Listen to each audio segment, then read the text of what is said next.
Hello everyone, hi. In this video of today from Economic Development chapter Employment and Unemployment, we are going to understand certain topics.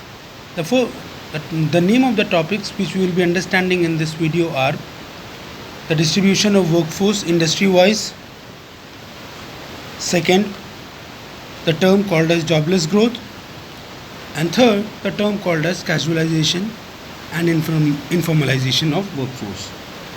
Now let's try to understand these of terms and this topic in detail. Well, the first that you can see over here, that is jobless growth. Let's try to understand this. Well, first of all, if I define jobless growth is a situation where the production in the economy increases, but not because of increase in employment, but because of technology.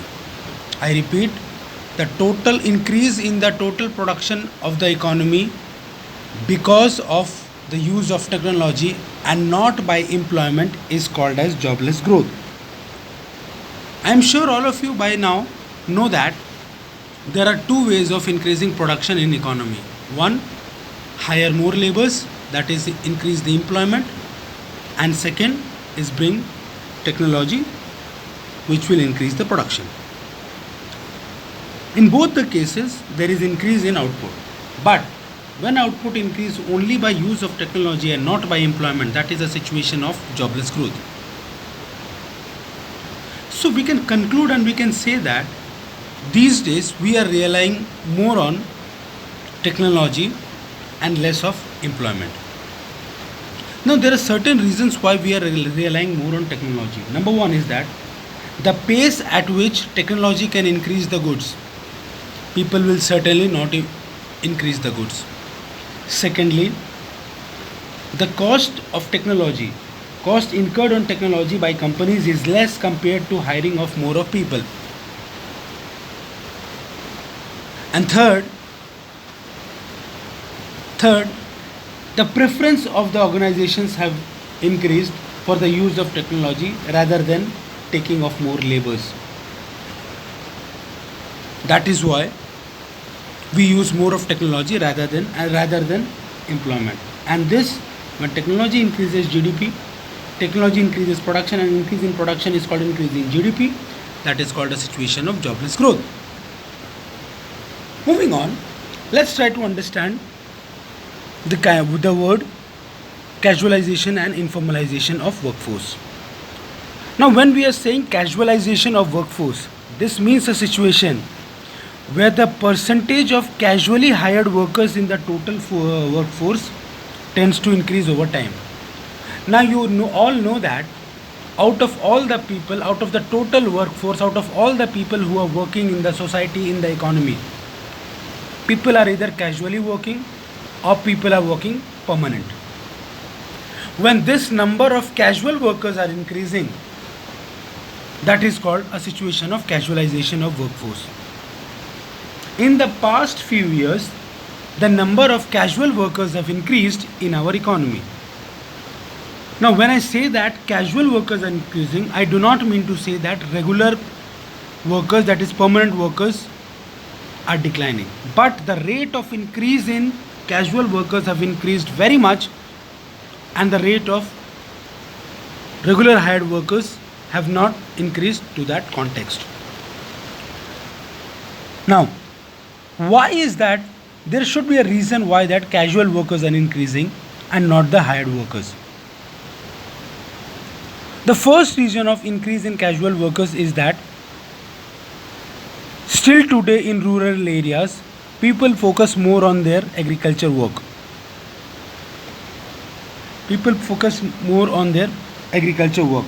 And all of you know, agriculture is a seasonal business, agriculture is not having a guaranteed income, and that is why that is called a casual working job. Also, some of the people in agriculture just work for the namesake. That is, they are just joining in the work and their contribution is very less. That is why they are called casual workers. Even also the people in rural areas, since their level of education is low, even if they migrate to urban areas, they don't find a perfect job, and over there also moving to migrate areas, they work as daily wage earners because they are unskilled. And this is the reason why the rate of casualization of workforce has increased. But when we try to understand informalization, before understanding that, let's try to understand that employment in our country is classified into two categories. One called as formal sector employment, the other called as informal sector employment. Now, when we use the word formal sector, it means those working in the organized sector which hire 10 or more workers is called as formal workers. Those people who are working in organized sector is called formal sector employment, and those people who are working in informal sector, that is in unorganized sector, that is called as informal workers. All of us know that in organized sector people are entitled to have many benefits, while in unorganized sector or informal sector people don't have any benefits like PF, pension, etc. So what is informalization? Informalization is a situation where the percentage of workforce in the formal sector tends to fall, while in the informal sector tends to rise. Now when we say informal sector, we mean farming, we mean self-employment, we mean casual workers, everything. The number of people in this sector tends to increase, while the number of people in government departments, public enterprises, private companies, in all these sectors, it starts to fall.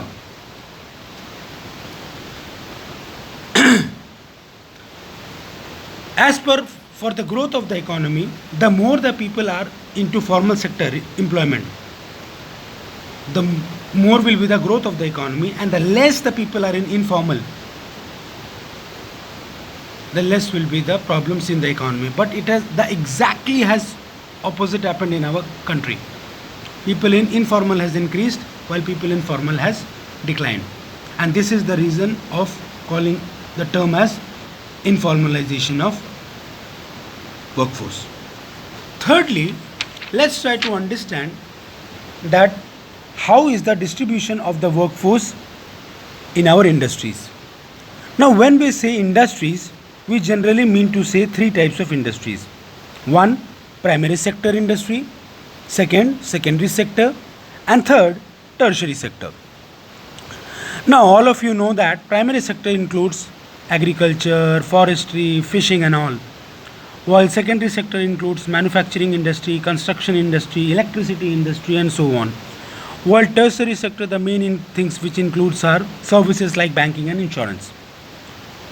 Now as far as our economy is concerned, still today, out of the total workforce, most of our people are engaged in agriculture sector, that is primary sector. Well, this is the 2015-16 data where you can see that 46% of the people, that is the first one, are engaged into primary sector, while secondary and tertiary has their percentage less compared to primary.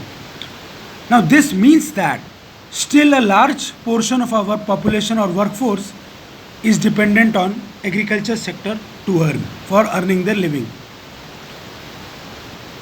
This is despite the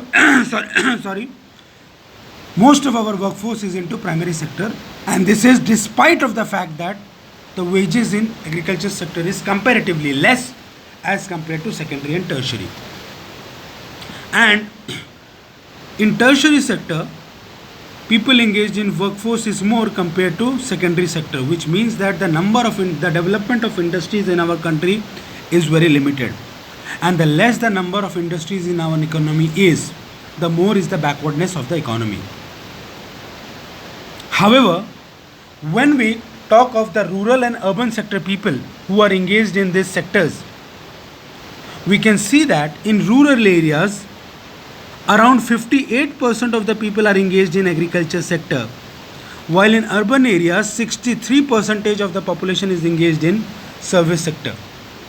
Why most of the people in rural areas are into agriculture sector is because agriculture season, that is farming sector, does not require any higher education. So people, in spite of working, go into doing agriculture business. And tertiary sector is a bigger source of employment in urban areas compared to tertiary sector. It means that in India, banking, trade, insurance, tourism, all these are developing very fast than manufacturing sector, construction sector, and all those production things. Also, when we talk about in rural and urban areas, when we talk about the distribution of the male and female part, we see that in agriculture, only 45% of the males work, while in agriculture, out of the total female workforce, 57% of the females are working. Now, this data is not today's data, this is 10-year back data, that is close to 2009 2010.